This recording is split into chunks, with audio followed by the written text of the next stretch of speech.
الرحیم وبہ نستعین وهو خیر المعین وصلی اللہ علی سیدنا محمد وآلہ الطاہرین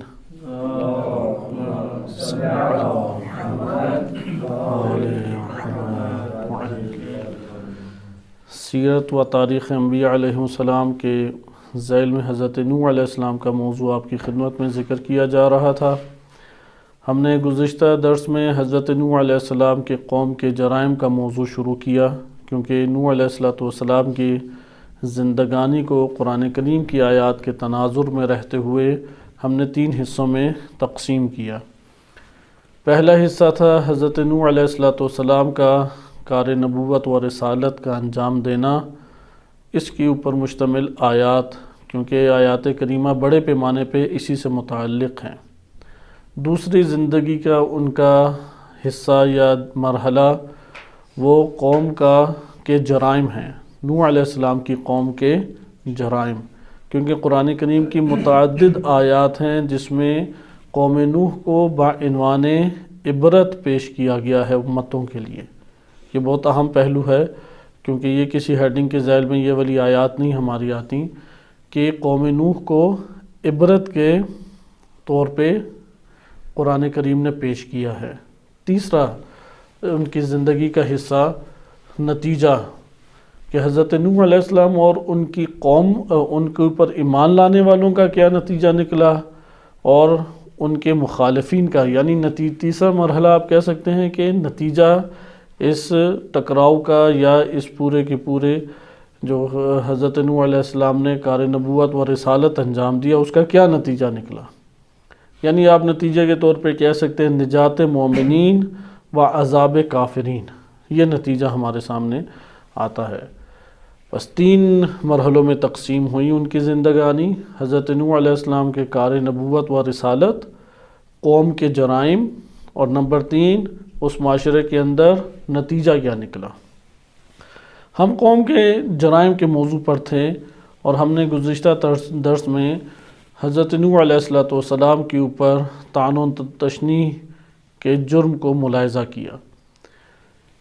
آج کے درس میں بھی ہم اسی کو آگے لے کے چلیں گے، لیکن اس سے پہلے ایک کلیہ قاعدہ جو قرآن کریم نے ذکر کیا ہے وہ بیان کر دیا جائے، کیونکہ اللہ تعالیٰ نے اس زمین کو دار المصیبت و دار البلا بنایا ہے۔ قرآن نے بار بار یہ کہا ہے لِيَبْلُوَكُمْ أَيُّكُمْ أَحْسَنُ عَمَلًا، یا یہ کہ لِيَبْلُوَهُمْ أَيُّهُمْ أَحْسَنُ عَمَلًا، کہ بلا اسے دار البلا کہا ہے۔ دار البلا سے مراد یہ ہے کہ زمین ایک ایسی جگہ ہے کہ جہاں پہ جو بھی خلقت زندگی بسر کرے گی وہ مصیبت سے دوچار ہوگی، چرند ہو، پرند ہو، جاندار ہو، بے جان ہو، اس کے لیے اس زمین کے ٹکڑے کے اندر یا اس مادی جہان کے اندر مصیبت کی جگہ ہے۔ یہ مصیبت ہی مصیبت ہے۔ اگر پہاڑ بھی ہوگا بلند و بالا چوٹی، وہ چوٹی بھی گر جائے گی۔ اگر پرسکون دریا اور سمندر ہوگا اس میں بھی طغیانیت پیدا ہو جائے گی۔ ایسا ہو سکتا ہے کہ کوئی جگہ تر ہو آج خشک ہو، جو خشک ہو آج وہ تر ہو جائے، کیونکہ دار البلا ہے، دار المصیبت ہے۔ ادھر مصائب آنے ہی آنے ہیں، ایک مصیبت حل ہوگی دوسری مصیبت شروع ہو جائے گی، دوسری ختم ہوگی تیسری شروع ہو جائے گی، یہاں تک کہ نعمت بھی مصیبت ہے ایک نوع، کیونکہ ہر نعمت میں جہاں حساب کتاب ہے، ہر نعمت میں جہاں پہ وظیفے کا انسان کو اور مسئولیت کو انجام دینا ہے، وہی نعمت ایک مصیبت میں بدل جاتی ہے۔ انسان اپنی صحت دیکھ لے بیماری میں تبدیل ہو جاتی ہے، انسان آل اولاد کو لے لے ان کے مختلف طرح کے غم و حزن انسان کے اوپر چھا جاتے ہیں، مال لے لے اس کے فنا کا غم انسان کو اٹھانا پڑتا ہے۔ ہر نعمت کے اندر ایک مصیبت اللہ تعالیٰ نے رکھ دی ہے، لہٰذا یہ دار البلا ہے، دار المصیبت ہے۔ مشترک مصیبتیں ہیں بعض، جیسے بیماری کا آنا، موت سے ہمکنار ہونا، مال کا چلا جانا یا قریبیوں کا بچھڑ جانا، عزت کا چلے جانا۔ دنیا میں کوئی ایسی ہستی نہیں آئی، نہ پاکیزہ افراد میں آئی ہے اور نہ ہی فاسقین میں آئی ہے، کہ جس کو دنیا کی ظاہری ذلتوں کا سامنا نہ کرنا پڑے۔ محتاجی کا احساس ہونا، محتاج ہے انسان، بہت سارے امور انسان اس لیے انجام دیتا ہے کیونکہ محتاج تھا۔ مثال کے طور پہ ممکن ہے کہ ہم ادھر بہت سارے امور اس لیے انجام دیتے ہیں کیونکہ ہم اقامے کے محتاج ہیں یا ہم فلاں چیز کے محتاج ہیں۔ محتاجی اس دنیا کے اندر سے ختم نہیں ہوتی۔ اور آخری چیز تمناؤں اور خواہشات کا پورا نہ ہونا، کسی کی بھی تمام خواہشات اور تمنائیں اس کی زندگی میں پوری نہیں ہوتی۔ یہ مشترک ہیں جو نیک اور بد دونوں کو، جس سے انسان کو دوچار ہونا پڑتا ہے جن مصائب سے۔ لہذا مصائب در مصائب ہیں انسان کی اس زمین کے ٹکڑے کے اوپر۔ اب انسان نے اپنے لیے خود انتخاب کرنا ہے، ان مصیبتوں کو گلے لگائے راہ مستقیم پہ چل کے، یا ان مصیبتوں سے دوچار ہو گمراہی کی راہوں کے اوپر۔ یہ ہر انسان نے اپنے لیے خود فیصلہ کرنا ہے۔ ہر دو صورتوں میں مصیبتیں آنی ہیں، ہر دو صورتوں میں۔ لہذا انسان کے پاس خود اس کا خود اس نے تعین کرنا ہے۔ مثلا جان خطرے میں پڑنی ہے، جان اس نے مال دنیا کے لیے خطرے میں ڈالنی ہے یا اللہ تعالیٰ اور دین الہی کے لیے خطرے میں ڈالنی ہے، دونوں کا انتخاب اس کے پاس موجود ہے۔ وقت اس نے خرچ کرنا ہی کرنا ہے، آیا وہ وقت خرچ کرے لہو لعب میں، شہوات اور لذات اور دنیا کی زندگی کے اوپر، یا وہ دینی امور اور دینی تقاضوں کے تحت وقت کو خرچ کرے، مثلا ذکر الہی میں، عبادت میں، علم میں، معرفت میں، خدمت خلق میں۔ ایک جہان اس کے پاس موجود ہے وقت کو خرچ کرنے کا۔ لہذا دنیا میں کوئی شخص ایسی عزت کا مالک ہو ہی نہیں سکتا اس دنیا کی زندگی کے اندر، دنیاوی عزت کی بات کی جا رہی ہے، وَإِلَّا حقیقی عزت وہ اللہ تعالیٰ کے ساتھ مختص ہے اور پھر رسول اللہ کے ساتھ، جیسے سورۃ المنافقون میں یہ آیا ہے، اور مومنین کے ساتھ مختص ہے۔ لیکن اس دنیا کی جو ظاہری عزت کہا جاتا ہے، یہ 100% کسی کو بھی میسر نہیں ہے۔ گالم گلوچ کا سامنا کرنا پڑتا ہے، انسان کو کوئی نہ کوئی ذلیل و خوار کر جائے گا، محتاجی کا انسان کو سامنا کرنا پڑتا ہے، انسان کو کسی نہ کسی کے سامنے ذلیل ہونا پڑ ہی جائے گا، شکست اٹھانا پڑ جاتی ہے۔ لہٰذا کاملاً اس عزت کا خواہاں جو بھی ہوتا ہے وہ اسی طریقے سے برے طریقے سے روندا جاتا ہے۔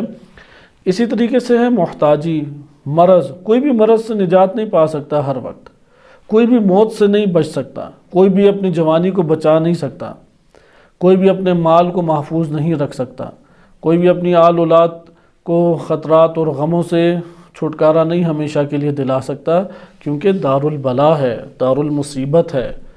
اگر کوئی شخص اس جہان کو دار البلا و دار المصیبت کے طور پر نظریہ اختیار نہ کرے، وہ اضطراب کا شکار ہوگا۔ وہ چاہے گا کہ یہ دار الآرام بن جائے، دار الاطمینان بن جائے، تو وہ اس کے لیے کبھی میسر نہیں آئے گا۔ وہ کھانا کھائے گا تو معدے میں گرانی اسے محسوس ہوگی، اگر کھانا نہ کھائے تو بھوک اسے نہیں چھوڑے گی، بستر پہ زیادہ سو جائے تو بستر ہی کاٹے گا، بستر نہ میسر آئے تو پھر اسے نیند کا جو غلبہ ہے وہ تنگ کرتا رہے گا، آخر کہاں پہ جائے گا مصیبت سے بچ کے۔ لہٰذا اپنے وجود کے اندر انسان یہ عزم کرے کہ میں دار المصیبت میں ہوں، ادھر آرام، سکون، لذات، خواہشات، شہوات وہ ہمیشہ میسر نہیں مجھے آ سکتی، کبھی مل گئی تو اللہ کا شکر ادا کریں گے، نہ ملی تو صبر کریں گے، بار بار اپنے وجود کو درس دیں صبر کا۔ اس لیے سورۃ العصر میں ایمان اور عمل صالح کے بعد دوبارہ دو چیزوں کا تکرار ہوا ہے۔ وَإِلَّا کیا ضرورت تھی کہ دوبارہ تکرار کیا جائے حق اور صبر کی؟ إِلَّا الَّذِينَ آمَنُوا وَعَمِلُوا الصَّالِحَاتِ، جب ایمان کہہ دیا تو اس میں حق اور صبر آتا ہے یا نہیں؟ وَعَمِلُوا الصَّالِحَاتِ کہہ دیا تو عمل صالح میں حق اور صبر آتا ہے یا نہیں؟ کیونکہ اس کو جدا اس لیے بیان کرنے کی ضرورت تھی کہ یہ دونوں باقی نہیں دو سے رہتے ہیں۔ وَتَوَاصَوْا بِالْحَقِّ کہ حق کا انتخاب کرنا وہ انسان کے لیے بہت ضروری ہے، وہ فراموش کر بیٹھتا ہے، معلومات ہوتی ہیں انسان کے پاس، توجہ نہیں جاتی، یا شہوت غالب آ جاتی ہے، یا کوئی وسوسے اسے گھیر لیتے ہیں۔ یہی تین چیزیں انسان کے لیے گمراہی کا سب سے بڑا سبب بنتی ہیں۔ نمبر ایک، توجہ نہیں گئی، اسے کہتے ہیں غفلت، مثلا کاموں میں ایسا پڑا رہا غافل رہ گیا۔ نمبر دو، شہوات کا غلبہ، اندر شہوت بڑی قوی ہے، مال کی شہوت، یا مثلا آرام کی شہوت، لذت کی شہوت، شہوات کی کئی قسمیں ہیں، لیکن بہت قوی ہے شہوت، اس شہوت نے اسے اندر سے توڑ کے رکھ دیا۔ یا انسان اپنے وجود کے اندر لذتوں کا شکار ہوتا ہے۔ لہٰذا یہ چیزیں ہیں کہ جو انسان اپنے اندر ٹکراؤ محسوس کرتا ہے، وَتَوَاصَوْا بِالْحَقِّ، حق کا توصیہ کرو ایک دوسرے کو، اور صبر کا توصیہ کرو۔ صبر کے بغیر نہ ایمان ہے نہ عمل صالح ہے۔ صحیح سند روایات ہیں ائمہ اہل بیت علیہ السلام کی، الصبر رأس الایمان، ایمان کو مجسم آپ کر دیں اور سر جو آپ قرار دیں گے، کیونکہ سر ہو تو بدن ہوتا ہے، بازو کٹ جائے بدن زندہ رہ جاتا ہے، ٹانگیں کٹ جائیں بدن زندہ رہ جاتا ہے، آنکھیں نکال دیں بدن زندہ رہ جاتا ہے، لیکن گردن اڑا دیں پھر پورا سالم بدن بھی کوئی فائدہ نہیں دیتا۔ اسی طرح کسی کے اندر صبر نہیں آتا تو وہ اس کو پورا اس کا ساری کی ساری خوبیاں ہوں، سارے کے سارے مجسمہ ایمان اس کا وجود ہو، تب بھی وہ مردہ ہو جائے گا اس کا پورا وجود۔ خصوصاً غصے میں صبر، شہوات میں صبر، سب سے زیادہ تاکید انہی دو مقامات پہ کی گئی ہے۔ یعنی سخت ترین صبر کہاں پر ہے؟ شہوات کے مقابلے میں صبر اور غصے کے مقابلے میں صبر، کہ انسان کو اندر سے وہ چیز ہلا کے رکھ دیتی ہے۔ جب ہم یہ بات جان گئے دارالمصیبت ہے، تو اب راہیں ہمارے پاس ہیں۔ انسان ہر روز صبح اٹھتا ہے، اس نے انرجی خرچ کرنی ہے، بھاگ دوڑ کرنی ہے، کھانا پینا ہے، کس راہ میں یہ عمل انجام دے؟ ایک راہ مستقیم، راہ انبیاء و ائمہ علیہ السلام ہے، اور ایک راہ دنیا دار ہے، راہ فاسقین ہے۔ راہ فاسقین کی کچھ علامات ہیں، مثلا غفلت بھری وہ زندگی ہے۔ اسے پوچھیں کہ تم زندگی میں کیا کرنا چاہتے ہو؟ کچھ نہیں۔ اس کی زندگی میں سب سے قیمتی چیز کیا ہے؟ مال۔ سب سے قیمتی چیز کیا ہے؟ یہ کھانے پینے، نیند اور جنسی شہوات۔ اس کی زندگی میں سب سے قیمتی چیز کیا ہے؟ یہ دوستوں کی محافل۔ یہ ہے دنیا داروں کی راہ، جس میں زینت دنیا ہے، دنیا کے اندر شہوات، لذات اور ان چیزوں کا حاصل کرنا ہے۔ اس کے مقابلے میں ایک اور زندگی ہے، ہاں اس کو بھی آرام میسر آتا ہے، لیکن وہ اپنے آرام کو خود بے آرام کر کے کھڑا ہو جاتا ہے عبادات کے لیے۔ اس کو بھی سکون کی نیند چاہیے، وہ کچھ نیند کا حصہ لے لیتا ہے، بقیہ علم اور معرفت اور عبادت میں مثلاً یا اپنے وظائف میں خرچ کرتا ہے۔ یہ راہ الہی کا تقاضا ہے۔ جب یہ بات ہم سمجھ چکے تو آئیں اب ہم ان دو کلیہ قاعدوں کو سمجھیں۔ یہ دو کلیہ قاعدے ہماری زندگی میں بہت اہمیت کے حامل ہیں۔ جب اللہ تعالیٰ کی سب سے محبوب ترین ہستیاں وہ اذیتوں اور مصیبتوں میں مبتلا ہوئی، تو آپ خود سمجھ سکتے ہیں کہ پھر ہم کیسے بچ سکتے ہیں۔ بعض اوقات انسان یہ خیال کرتا ہے کہ چونکہ میں نے اللہ تعالیٰ کا قرب حاصل نہیں کیا اس لیے مشکلات آئیں۔ آیا ہم غور کریں یہ قاعدہ کاملاً ٹھیک ہے؟ دقت کریں، چونکہ میں نے مثلا فلاں گناہ کیے ہیں اس لیے یہ مصیبت پیش آئی۔ آیا مصیبت ہمیشہ اس لیے پیش آتی ہے؟ ضروری نہیں ہے۔ مصیبت اس لیے بھی آتی ہے بما کسبت ایدی الناس ظہر الفساد فی البر والبحر بما کسبت ایدی الناس، زمین پہ فساد برپا ہو گیا، زمین اور خشکی اور تری پر، تو انہوں نے اپنے ہاتھوں سے ہی مصیبتوں کا اہتمام کیا۔ لیکن ایک دفعہ انسان دیکھتا ہے کہ میں نے تو کوئی ایسا اہتمام نہیں کیا تھا، مثلا واجبات ادا کر رہا ہوں، محرمات سے میں بچ رہا ہوں، علم کی تگ و دو میں بھی ہوں، غور و فکر بھی میں نے کچھ نہ کچھ قرآن کریم پہ کیا۔ مثلا جیسے ہم اس درس میں خداوند متعال نے ہمیں یہ توفیق عنایت فرمائی کہ غور و فکر قلیل مقدار میں کرتے ہیں، ایک نو ہم نے وقت خرچ کیا آج کے دن کا، ہر روز توفیق نصیب ہو جائے، ہر روز اس کو ہم خرچ کریں گے، تو وہ حصہ میں نے، یعنی انسان دیکھتا ہے کہ کوئی ایسا خلا نہیں رکھا کہ جس میں اللہ کی ناراضی کو میں نے وجود دیا ہو، لیکن اس کے باوجود مصیبتیں۔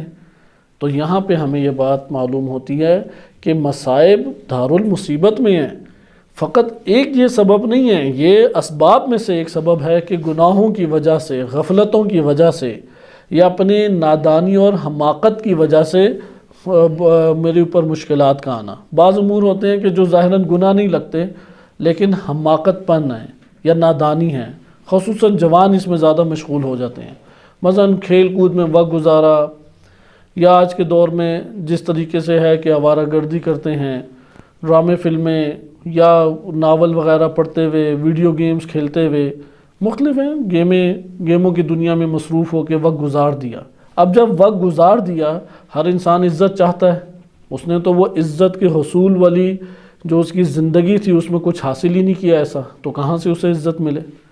اب وہ یہ چاہتا ہے کہ وہ بھی اہل علم میں دکھائی دے، لیکن اس نے اہل علم کی طرح علم حاصل نہیں کیا، وہ چاہتا ہے کہ وہ بھی اہل عبادت اور اہل زہد میں اس کا شمار ہو، لیکن اس نے اپنی زندگی کے بہترین وقت گزار دیے۔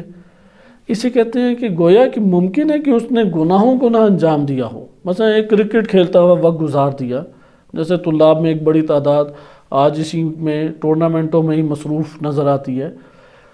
اب اس نے ممکن ہے کوئی گناہ ظاہر نہ انجام دیا ہو، لیکن اس کے ذہن کے اوپر یہی چیزیں سوار رہیں، شب و روز یہی سوار رہیں، اور اس نے مدرسے کے پیپر دیا اور نکل گیا۔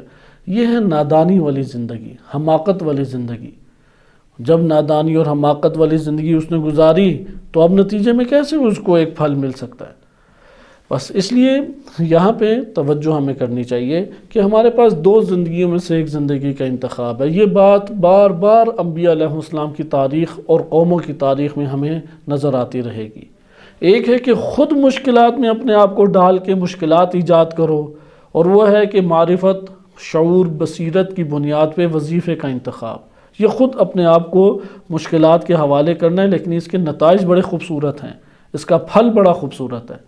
اور ایک ہے کہ دنیا کی آرام اور لذتوں اور شہوتوں کا شکار ہو جاؤ، کیونکہ جوانی کی عمر مضبوط ہوتی ہے، انسان کی عمر، صلاحیتیں ساری اپنی اوج کو پہنچی ہوئی ہوتی ہیں، اس لیے وہ وقت وہ گزار دے، اس کے بعد اسے نتیجے کے اندر اندھیرا، نتیجے کے اندر ذلت، رسوائی، اس کے علاوہ کچھ بھی نہیں ہے۔ لہٰذا اب ان دو کلیہ قاعدے کو توجہ سے ہم دیکھیں۔ یہ دو کلیہ قاعدے آپ کے سامنے آیات میں پیش کیے جا رہے ہیں، کیونکہ قوم نوح کے ہم جو امور پڑھ رہے ہیں وہ ہماری زندگانی میں موجود ہیں۔ ہم نے اگر وظیفے کو انجام دیا تو یہ توقع نہ رکھیں کہ آگے سارے کے سارے ہماری مدح و ستائش ہی کریں گے۔ نہیں، ممکن ہے کہ بعض اذیت دیں، ممکن ہے بعض گالیاں دیں، ممکن ہے کوئی اور مصیبتیں ایجاد کریں، تو اس میں استقامت دکھائیں، کیونکہ نتیجہ اس کے مطابق ہے کہ جو اللہ تعالیٰ نے قانون بنایا ہے۔ سورہ غافر میں پہلے سورہ انعام آیت نمبر 34 کو ملاحظہ کریں۔ سورہ انعام آیت نمبر 34 میں ارشاد باری تعالیٰ ہوتا ہے وَلَقَدْ كَذَّبَتْ رُسُلٌ مِّن قَبْلِكَ، کہ یہ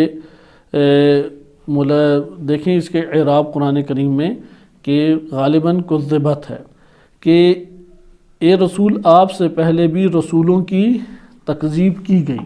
یہ آیت کو ملاحظہ کریں، سورہ انعام آیت نمبر 34 میں کیا اعراب گزاری ہے۔ بہرحال ترجمہ اس کا یہ بنتا ہے کہ آپ سے پہلے بھی رسولوں کی تکذیب کی گئی، فَصَبَرُوا عَلَى مَا كَذَّبُوا، تو انہوں نے اس تکذیب کے مقابلے میں صبر کا دامن نہیں چھوڑا۔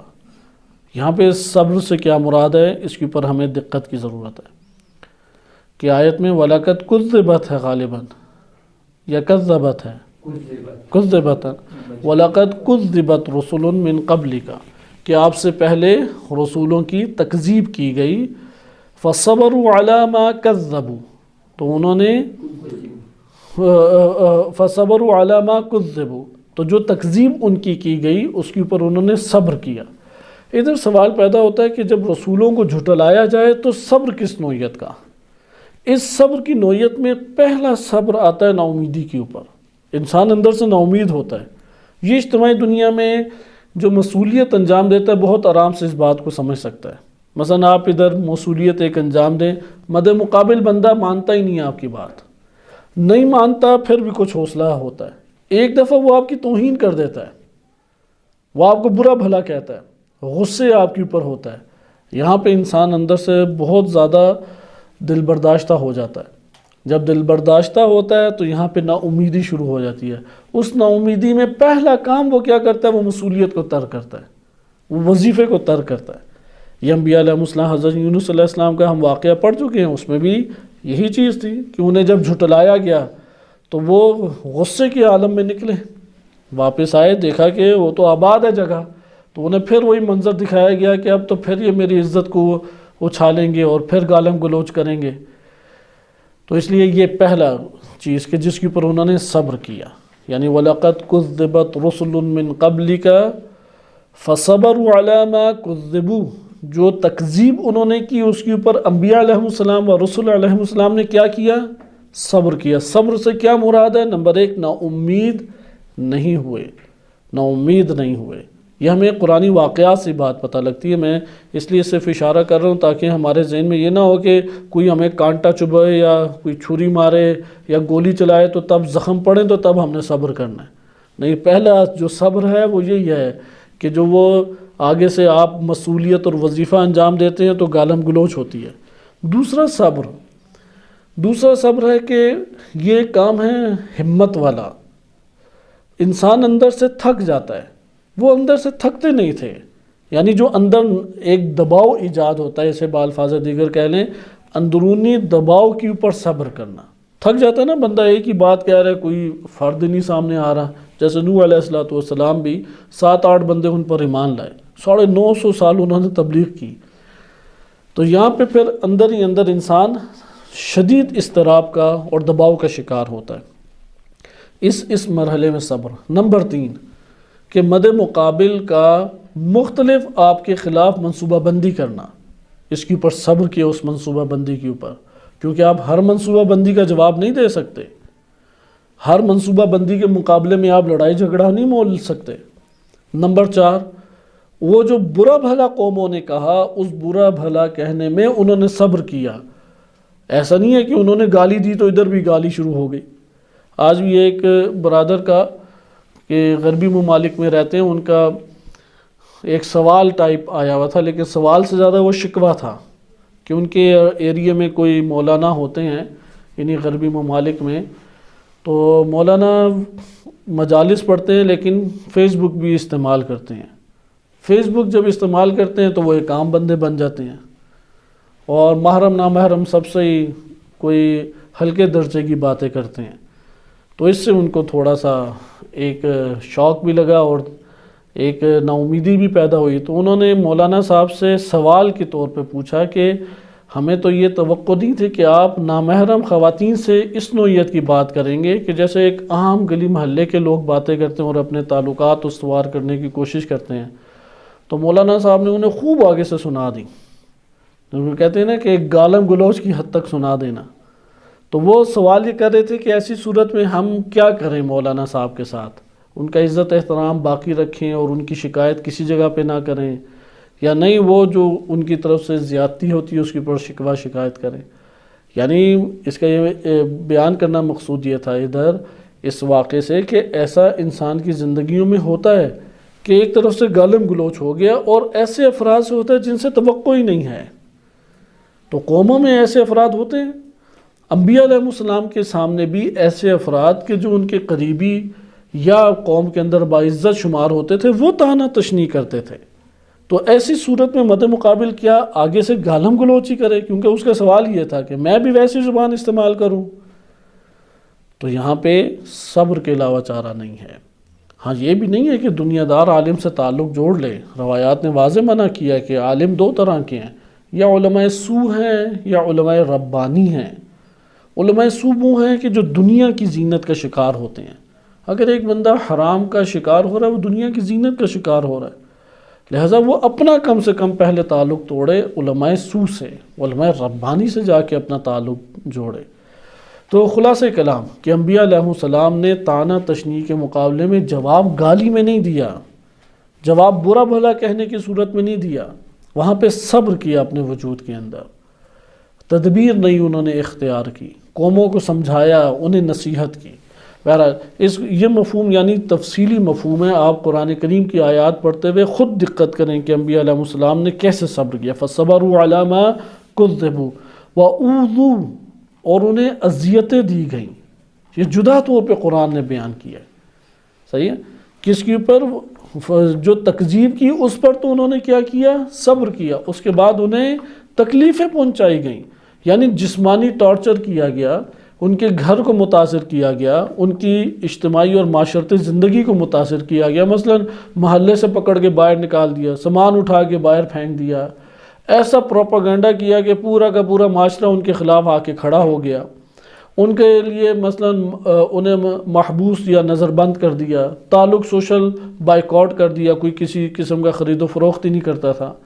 غربت اور فقر ان کے اوپر طاری کرنے کی کوشش کی، خفیہ طور پہ قتل و غارت کی کوشش کی. وَأُوذُوا حَتَّى أَتَاهُمْ نَصْرُنَا، یہاں تک کہ ہماری مدد ان کے لیے آ پہنچی. ولا مبدل لکلمات اللہ، اللہ کے کلمات میں کوئی تبدیلی نہیں آتی، یعنی یہ سنن الہیہ ہیں، ان میں تبدیلی نہیں آتی۔ اس لیے ایک معاشرے میں جب بھی نبی مبعوث ہوگا وہ معاشرے دو حصوں میں تقسیم ہو جاتے ہیں، وَمِنْهُمْ مَنْ يُؤْمِنْ وَمِنْهُمْ مَنْ لَا يُؤْمِنْ، بعض ان میں ایمان لائیں گے اور بعض ایمان نہیں لائیں گے، دونوں کے عادات، اطوار، طرز زندگی جدا ہوتی ہے۔ لہٰذا ہم یہ ذہن میں کبھی تصور بھی نہ کریں کہ دنیا داروں سے مشابہ طرز زندگی ہو، اندر سے مومن ہو۔ یہ ہمارے ہاں بہت سارے افراد اس طرح کی پلاننگ کرتے ہیں کہ ظاہری زندگی، اٹھنے بیٹھنے اور ظاہری زندگی کے سلیقوں میں وہ دنیا داروں سے مشابہ نظر آئیں تاکہ دنیا دار ان کی عزت کریں، لیکن اندر سے وہ ایمان کو بھی چاہ رہے ہوتے ہیں۔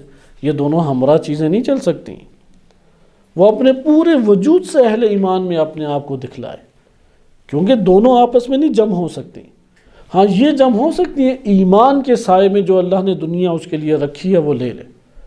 یہ نہیں ہو سکتا کہ وہ اپنے آپ کو دنیا داروں کی طرح بھی دکھلائے اور اندر سے ایمانی مرحلوں کو بھی طے کرنا چاہے۔ مثلا لباس کے اعتبار سے، اپنے طور طریقوں کے اعتبار سے، میل جول کے اعتبار سے وہ کاملاً دنیا داروں سے مشابہ نظر آئے، لیکن جو اس نے اندر اپنے باطن میں خواہش رکھی ہوئی ہے وہ ہے کہ میں ایمانی مرحلے طے کروں۔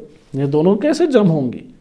اس لیے اللہ سبحانہ وتعالی نے جب انبیاء کو مبعوث کیا تو ان تعلیمات نے آ کے دونوں کی طرز زندگی بدل دی۔ ایک کا ہم و غم ہوتا ہے اللہ کی بندگی، میں حرام کا شکار نہ ہو جاؤں، میں اللہ کی بندگی انجام دوں۔ یہ دنیا تو دار المصیبت ہے، اس مصیبت میں صبر کرنا ہے، نعمت پہ شکر کرنا ہے، کوئی خطا مجھ سے صادر نہ ہو جائے۔ وہ ایک عفیف اور پاکیزہ زندگی بسر کرنے کے لیے اپنے اندر ایک عزم لیے ہوئے ہوتا ہے، اور ایک دنیا داری کی زندگی ہے، وہ معاشروں کے مطابق چلتا ہے، اس کا ہم و غم مال ہے، دولت ہے، پیسہ ہے، شہرت ہے۔ وہ اپنی زندگی میں اپنی مصیبتوں کو دور کرنے کے ہی بس پلان بناتا رہ جاتا ہے۔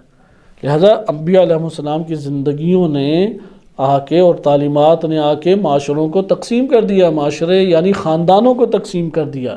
ایک ہی خاندان میں، ایک ہی گھر کے اندر، ایک ہی چھت کے نیچے مثلا 4 بھائی رہتے ہیں، چاروں کے ایک ہی چھت میں ایک ہی ممکن ہے بستر پہ سوتے ہوں، ایک ہی زمین پہ سوتے ہوں، ایک ہی والدین کی صلب سے ہوں، لیکن ایک زمانے ہدایت میں اور ایک زمانے جاہلیت میں ہے۔ جو انبیاء اور ائمہ علیہ السلام سے متمسک اور ان کی طرز کی زندگی بسر کر رہا ہے وہ زمانے جاہلیت میں نہیں، زمانے ہدایت میں ہے۔ لیکن جو دنیا داروں کی طرح زندگی بسر کر رہا ہے وہ اس کا سگا بھائی ہے، اس کا سگا رشتہ دار ہے، وہ بھی اسی جگہ پہ پلا بڑا ہے، لیکن وہ زمانے جاہلیت میں زندگی بسر کر رہا ہے، کیونکہ زمانہ ہدایت اور زمانہ جاہلیت کا معیار کیا ہے؟ حجت الہی کے طور طریقوں کو اختیار کرنا۔ جس نے طور طریقے اختیار کر لیے زمانہ ہدایت میں ہے۔ بالفاظ دیگر ہم کہہ سکتے ہیں ہر انسان کی زندگی میں زمانہ جاہلیت بھی ہوتا ہے۔ جب اس نے زمانہ جاہلیت اور جاہلیت کی امور کو ترک کر دیا اس کا زمانہ ہدایت شروع ہو جاتا ہے۔ ترک کرنے سے کیا مراد ہے؟ یعنی انبیاء و رسول و ائمہ علیہ السلام کے معیارات اور ان کی زندگانی کو پکڑ لے، ویسا اپنے ان سے مشابہ ہونے کی کوشش کرے، ان سے مشابہ اپنے آپ کو دکھانے کی کوشش کرے۔ اس کو آسان لفظوں میں اگر بیان کیا جائے، کیونکہ اللہ تعالیٰ کی مدد حتماً آتی ہی آتی ہے، لیکن وہ تب ہی آتی ہے مومنین ڈٹ جاتے ہیں۔ مثلا آج کے دور میں آپ ایران کے اندر یہ آپ دیکھ لیں، یہ تقسیمات ہمارے سامنے ہیں۔ بعض افراد آپ کو جوان نظر آئیں گے، انہوں نے اپنے بال خاص طریقے سے بنائے ہوئے ہیں، مثلا ادھر سے خال بہت چھوٹے کیے ہوئے ہیں، اوپر ایک نقش و نگار کر کے تھوڑے بڑے بال رکھے ہوئے ہیں، یا ادھر ادھر زلفیں انہوں نے لٹکائی ہوئی ہیں، اور گردن پہ یا بازوؤں پہ انہوں نے ٹیٹو بڑے بڑے بنائے ہوئے ہیں، ٹی شرٹس پہنیں گے، ٹائٹ جینز پہنیں گے، اور مثلا موٹر سائیکلوں کے اوپر ویلنگ کر رہے ہیں بالفرض۔ ایک یہ نمونہ ہے۔ ایک نمونہ ہمارے پاس ہے کہ جس نے چفیہ یا رومال پہنا ہوا ہے، داڑھی مناسب رکھی ہوئی ہے، نظریں اس کی نیچی ہوتی ہیں، ہمیشہ وہ دینی جگہوں اور محافل میں نظر آتا ہے، اور لباس اس نے منظم، صاف ستھرا اور اس طرح کہ جو جسم کو ڈھانپے ہوئے ہو اس طرح سے اس نے پہنا ہے۔ ممکن ہے ہاتھ میں اسے انگوٹھی نظر آئے، کچھ سجدوں کا کچھ نشان نظر آ جائے۔ کیا دونوں کی طرز زندگی ایک جیسی ہے اور حلیہ ایک جیسا ہے؟ ایک کے حلیے سے ہی شیطنت ٹپک رہی ہے، اور ایک کے حلیے سے ہی روحانیت کا ایک احساس ہو رہا ہے۔ لہٰذا آپ نے ملاحظہ کیا کہ انسان کی زندگی جم نہیں ہو سکتی، جم منافقت ہے۔ مختلف اپنی طرز زندگی کو رکھیں، وہ واضح طور پہ دو میں سے ایک کی طرف آئے، دل کے اندر کچھ بسائے پہ اور باہر اس کے کچھ ہو۔ انسان واضح طور پہ انبیاء اور ائمہ علیہ السلام کی تعلیمات کو جب پکڑے گا تو وہ تعلیمات اس کے اوپر کچھ نقش و نگار بناتی ہیں، کچھ اس کے اوپر ظاہر سے کچھ اس کے نمایاں ہوتا ہے، اور جب شیطنت کو پکڑے گا تو شیطنت کی چیزیں اس سے ظاہر ہوں گی۔ تو یہ دو فرق ہمیشہ رہیں گے۔ سورہ غافر آیت نمبر 5 کو ملاحظہ کریں اسی ذیل میں کہ کذبت قبلہم قوم نوح، قوم نوح نے انہی رسولوں کی قوم نوح نے بھی ان لوگوں سے پہلے یعنی ممکن ہے نبی صلی اللہ علیہ وسلم کو یہ ارشاد ہو رہا ہو کہ آپ لوگوں سے یا ان لوگوں سے پہلے قوم نوح نے بھی تکذیب کی تھی، والاحزاب من بعدہم، اور ان لوگوں کے بعد مختلف احزاب نے بھی تکذیب کی تھی۔ وہمت، یہ جملہ ہمارے لیے زیادہ اہمیت کا حامل ہے کلام الہی، وہمت کل امت برسولہم، ہر امت کس کے پیچھے پڑ گئی؟ اپنے رسولوں کے پیچھے پڑ گئی۔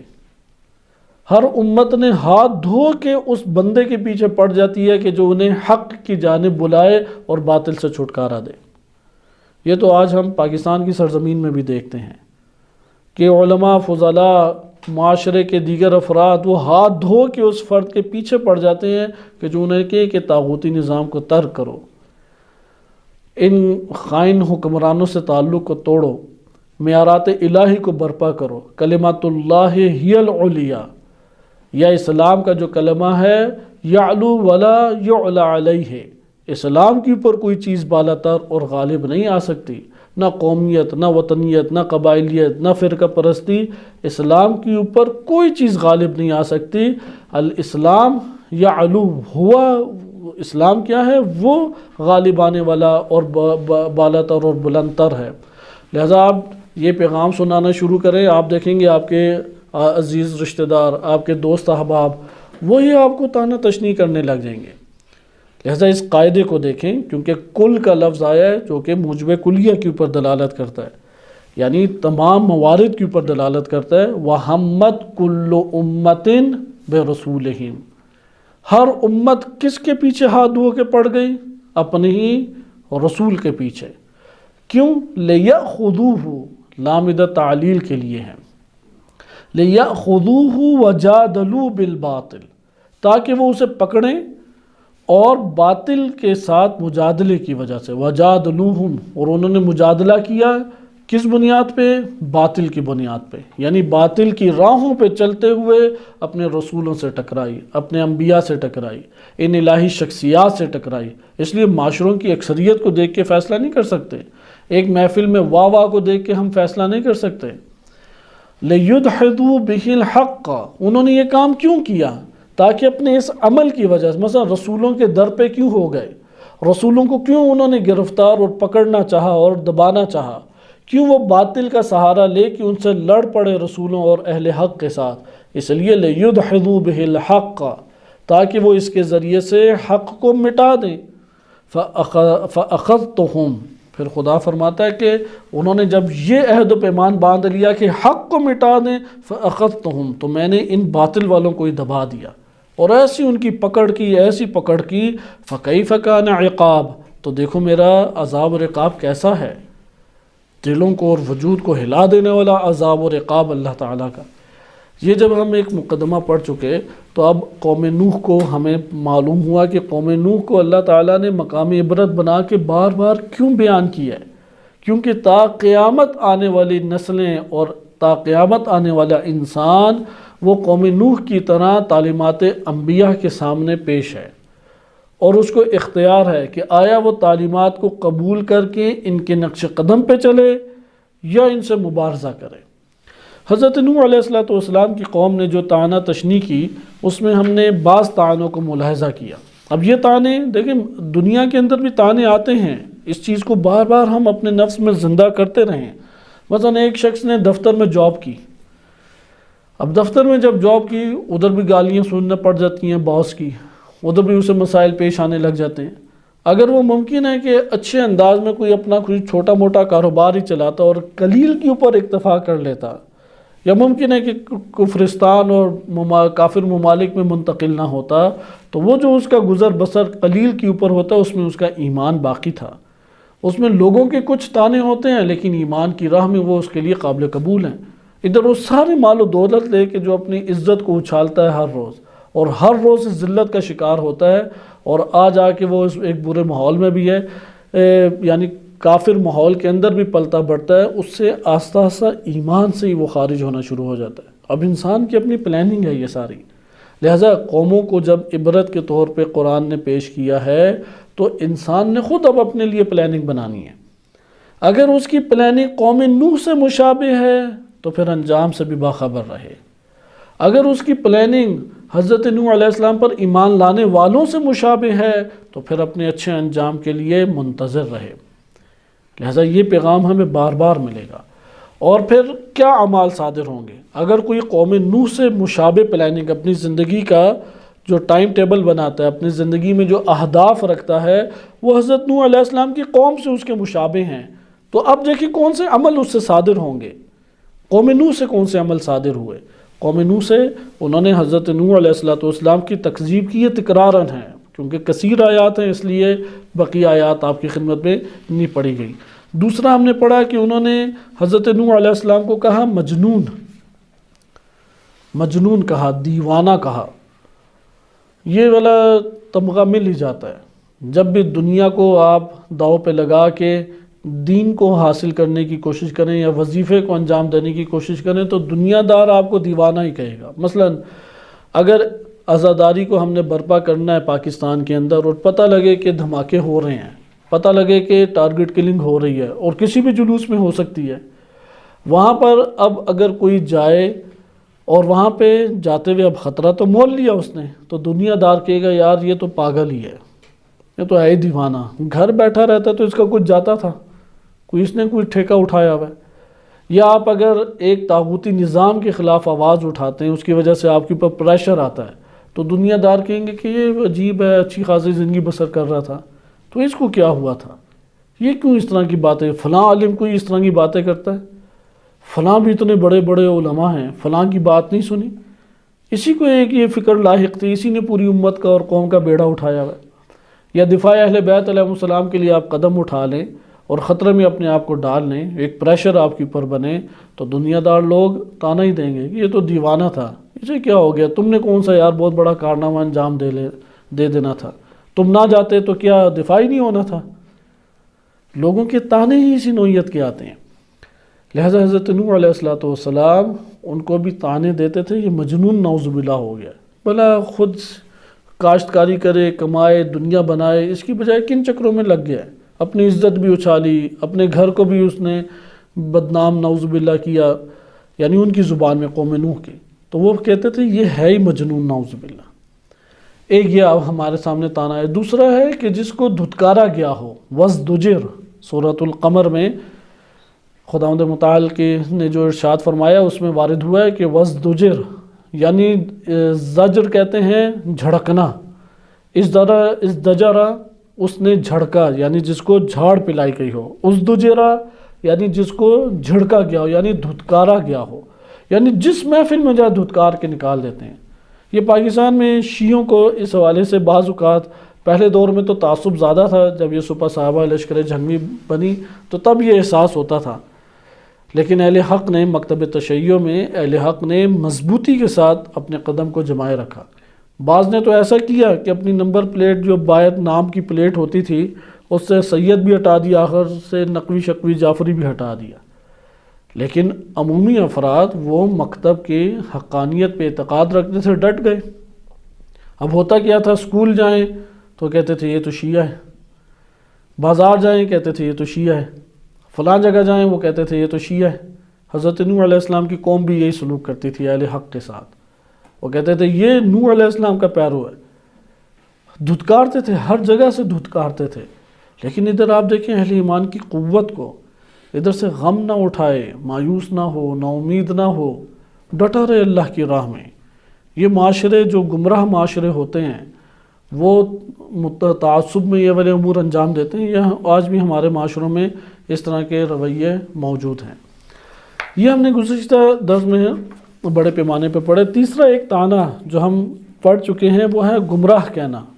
انہوں نے کہا کہ یہی نعوذ باللہ گمراہ نوح علیہ السلام، یہ جو اللہ کی بندگی کا درس دیتا ہے، ہمارے تو آباء و اجداد اس کے اوپر چلتے تھے، وہ تو بتوں کی پوجا کرتے تھے، ہم نے تو اپنے آباء و اجداد میں کسی کو اس طرح نہیں دیکھا. تو وہ کہتے تھے کہ لَنَرَاكَ فِي ضَلَالٍ مُبِينٍ، اے نوح ہم آپ کو پاتے ہیں کہ آپ کھلی گمراہی میں ہیں، آپ ہمیں کون سی ہدایت کرنے کے چکروں میں ہیں، آپ اپنے آپ کو درست کریں، ہمیں نہ درست کریں. حضرت نوح علیہ السلام کو جھگڑالو کہنا، ایک طعنہ انہیں جو ملا وہ تھا کہ انہیں جھگڑالو کہنا، کیونکہ بقیہ ہم پڑھ چکے ہیں. یہ جو آپ کے سامنے سورہ ہود آیت نمبر 25 سے آیت نمبر 48 تک سورہ ہود میں حضرت نوح علیہ السلام کا تذکرہ ہے.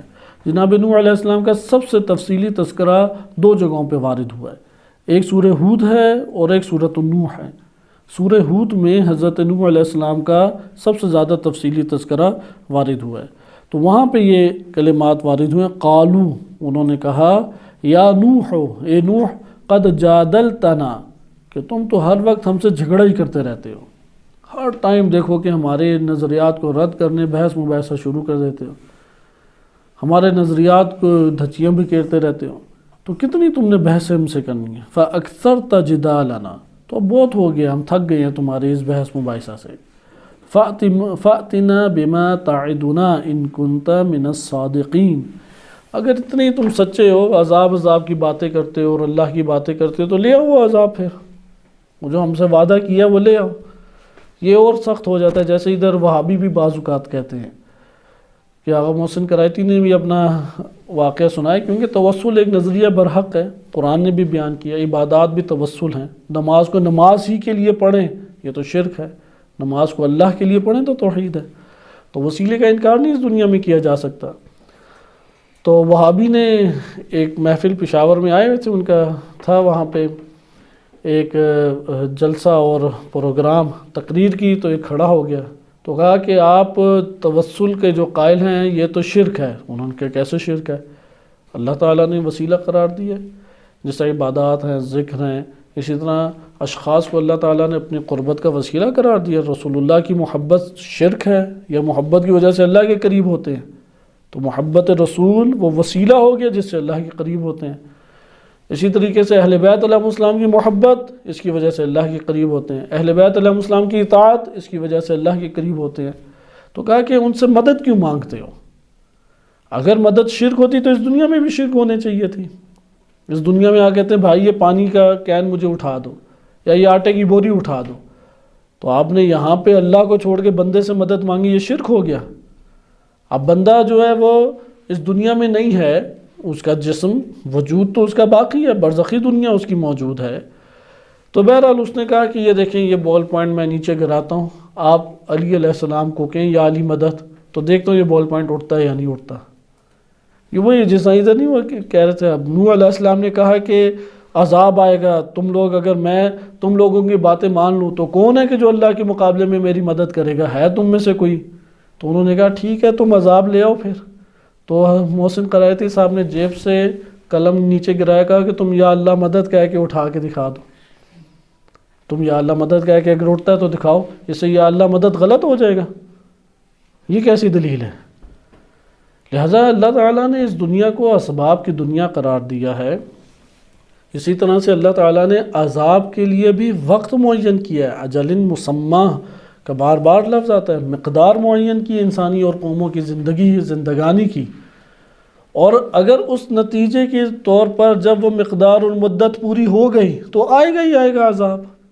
بالفاظ دیگر کہ جس طرح تو بزرگ اساتذہ بہت خوبصورت نقطہ بیان کرتے ہیں اور اپنے طور پہ تفصیل سے اسے بیان کرنے کی ہمیں ضرورت بھی ہے کہ باطن ہمیشہ ہمیں ہمارا اندر سے حرکت میں ہے. مثلا اگر ہم سو بھی رہے ہیں تو تب بھی اندر سے حرکت میں ہے. نفس انسانی کبھی بھی ساکن نہیں ہے. جیسا انسان کے بدن کے اعضاء جو ہیں وہ مسلسل حرکت میں ہیں یا نہیں. مثلا دل ہماری مرضی سے حرکت میں ہے یا خود حرکت میں ہے، مسلسل حرکت میں ہے. اسی طرح انسان کا نفس جو کہ غیر مادی چیز ہے وہ مسلسل حرکت میں ہے. لیکن اس کی حرکت دو میں سے ایک طرف ہے۔ بالفاظ دیگر جب بھی حرکت ہوتی ہے تو آگے کی طرف بڑھتا ہے یا نہیں بڑھتا؟ اگر ایک جگہ پہ بھی دائرے میں ہے تو تب بھی آگے بڑھ رہا ہے، زمان مکان اسے آگے لے کے جا رہا ہے۔ مثلا میں نے ابھی یہ کیا تو دوبارہ اس طرح کیا، تو جو میں نے دوسری دفعہ کیا وہ پہلے سے جدا ہے، کیونکہ زمانہ تبدیل ہو گیا، دونوں ایک جگہ نہیں ہے، وقت اس کا گزر گیا، مدت اس کی گزر گئی، جسم کی ایک خاص مدت ہے، وہ مدت قریب آ گئی اس کی موت کی، ایک نہیں ہو سکتے۔ لہٰذا جسم کے نفس مسلسل حرکت میں، اس کو ملا صدر رحمۃ اللہ علیہ نے حرکت جوہری کا نظریہ کہا۔ یہ جو مسلسل حرکت میں، یہ حرکت آگے لے کے جا رہی ہے، لیکن دو میں سے ایک کی طرف حرکت ہے، یا انسان کی حرکت باطل کی طرف ہے، یا انسان کی حرکت ہدایت کی، کمال کی طرف ہے، کمال حق کی طرف ہے، یا کمال باطل کی طرف ہے۔ لہٰذا ممکن ہے جسم سے کوئی انسان ایک مدت اچھے اعمال صادر کرتا رہا ہو، لیکن نفس کی باطن میں جو اس کی حرکت ہے وہ باطل کی طرف ہو، وہ باطل کی پر مرے گا، وہ ظاہر ہو جائے گی، کیونکہ اس نے اپنے وجود کے اندر جو حرکت کو جنم دیا وہ باطل کی پر تھی۔ اسی لیے یہ علماء بار بار کہتے ہیں خیالات کی دنیا میں مت زندگی بسر کریں، کیونکہ خیال باطل کی طرف آپ کو لے کے جاتا ہے، خیال باطل کی طرف آپ کے نفس کی حرکت کو کر دیتا ہے۔ اس لیے کہا گیا ہے، بار بار علماء یہ بات بیان کرتے ہیں کہ جو چیز بھی خیالات کو قوی کرے اس سے کنارہ کش ہو، اس سے تعلق توڑو۔ مثلا بعض اوقات تنہائیاں خیالات کو قوی کرتی ہیں، دوستوں کی بیجا گپ شپ خیالات کو قوی کرتی ہیں، فلمیں، ڈرامے یہ اور کلپس کا بار بار دیکھنا خیالات کو قوی کرتا ہے، ویڈیو گیمز خیالات کو قوی کرتی ہیں، یہ ساری کے صحیح ناول ہیں، ڈائجسٹ ہیں، کہانیاں ہیں، خیالات کو قوی کرتی ہیں۔ یہ خیالات کیا ہیں؟ یہ اندر کی، باہر تو وہ کچھ بھی نہیں کر رہا، باہر تو وہ بیٹھا ہوا ہے آرام سے، لیکن یہ اندر کی حرکت اس کی باطل کی طرف کر رہی ہے۔ اور یہ ہم نے اپنے کئی افراد میں دیکھا، کسی کی اندر حرکت ہی مال کی طرف تھی، ظاہراً وہ بڑا عبادت گزار، اچھے اچھے درس دینے والا، وہ بالآخر اپنی مدت تمام جو کرے گا وہ مال کی طرف ہی حرکت اس کی چلی جائے گی، اور مال اس کو ایک جگہ کے اوپر ڈبو دے گا، شہرت کی طرف چلے جائے گا، شہرت کی ہی خاطر وہ پھر مر جائے گا۔ لہٰذا اندرونی حرکت پہ توجہ کریں۔ یہی صورت حضرت نوح علیہ السلام کی قوم کے اندر ہے، وہ بار بار باطن کی حرکت کی طرف کہتے ہیں، باطن میں ایمان کو برپا کرو، تمہارے عمل کا اظہار ایمان کے دوش پر ہونا چاہیے۔ وَإِلَّا اللہ تعالیٰ یہ کر سکتا تھا، جیسے سورہ یونس کی جو آیت ہم پڑھ رہے ہیں کہ اگر اللہ چاہتا وَلَوْ شَاءَ رَبُّكَ لَآمَنَ مَنْ فِي الْأَرْضِ كُلُّهُمْ جَمِيعًا، جبراً سب کو ہدایت دینی تھی تو اللہ تعالیٰ جبر کر کے سب کو ہدایت دے دیتا۔ اللہ تعالیٰ نے نفس کی حرکت پہ عمل کو جو صادر کروایا ہے، اس کو اللہ تعالیٰ نے انسان کے لیے آزمائش قرار دیا ہے۔ لہٰذا اس جگہ پہ وہ دیکھیں کہ نوح علیہ السلام وہ قوم کو ابھار رہے ہیں کہ باطن کے اندر تبدیلی پیدا کرو، اس لیے باطن سے شروع کیا، نہ فقہی احکام سے شروع کیا، باطن کے اندر۔ مثلا آج ہم تبلیغ کرنا چاہتے ہیں تو کس نوعیت کی تبلیغ کریں؟ ایسی نوعیت کی تبلیغ کریں جو ان کے اندر ایمان کے دوش پر عمل کو صادر کرائے، یعنی انہیں چیز سمجھائیں، نہ معلومات پہنچائیں، فقط سمجھانے کے اوپر محنت کریں۔ سمجھانے میں بہت زحمت ہوتی ہے، سمجھانے میں محنت ہوتی ہے۔ جیسے نوح علیہ السلام نے محنت کی تو ان کو سمجھ آ گئی بات، جب سمجھ آ گئی تو کہا وَقَدْ جَادَلْتَنَا۔ اگر نوح علیہ السلام کی باتیں نہ سمجھ آ رہی ہوتی، کوئی جھگڑا کرتا؟ پتہ ہی نہیں ہے۔ جیسے آپ کوئی پشتو ہے، وہ اردو زبان والے کو 4 گالیاں پشتوں میں دے دے، کوئی پتہ ہی نہیں لگے گا۔ عربی والا ہے، وہ 4 گالیاں دے، وہ اگلا سمجھ رہا ہوگا پنجابی کہ شاید یہ تو قرآن پڑھ رہا ہے، تو وہ تو جھگڑا نہیں ہے۔ سمجھ آتی ہے تو جھگڑا ہوتا ہے۔ پتہ ہے کہ یہ ان بتوں کو برا کہہ رہے ہیں، پتہ ہے کہ یہ ایمان کے دوش کے اوپر عمل کو چاہ رہے ہیں، تو یہ ہمارے پاس آئے کہ ایک اور تانا آج آپ نے سنا کہ حضرت نوح علیہ السلام کو جھگڑالو انہوں نے کہا کہ تم فتنہ برپا کرنے والے ہو، تم ہو کہ جو لوگوں میں مسائل کھڑے کرنے والے ہو۔ یہ جملہ ہم پاکستان میں آج بھی علماء سے سنتے ہیں، وہ علماء جو حق کی جانب بلاتے ہیں، کہتے ہیں یار ہر جگہ اسی نے جھگڑا شروع کر دیا، ہر جگہ دیکھو فساد، ایسی زبان اختیار کی ہے کہ ہر جگہ ہی آگ لگا دی ہے۔ وہ حضرت نوح علیہ السلام کو بھی یہی کہتے تھے قوم کہ تم نے جھگڑا شروع کر دیا، اور آرام سے تو وہ جمہوریت کے ذیل میں سائے میں رہ رہے تھے، یہ کیا جمہوریت کے خلاف آواز لگا دی، یہ سارے ملنگوں سے سازگار کر کے اچھے خاصے رسوم انجام دے رہے تھے، کہ کیا تم نے آ کے توحید کے درس شروع کر دیے اور نظامی امامت اور امامت کا حقیقی نظام متعارف کرانا شروع کر دیا، ذمہ داری اور مسئولیت کا احساس لوگوں کو دلانا شروع کر دیا۔ لہذا اس جھگڑوں سے انسان کو گلے لگا لینے چاہیے۔ وصلی اللہ علی سیدنا محمد و آلہ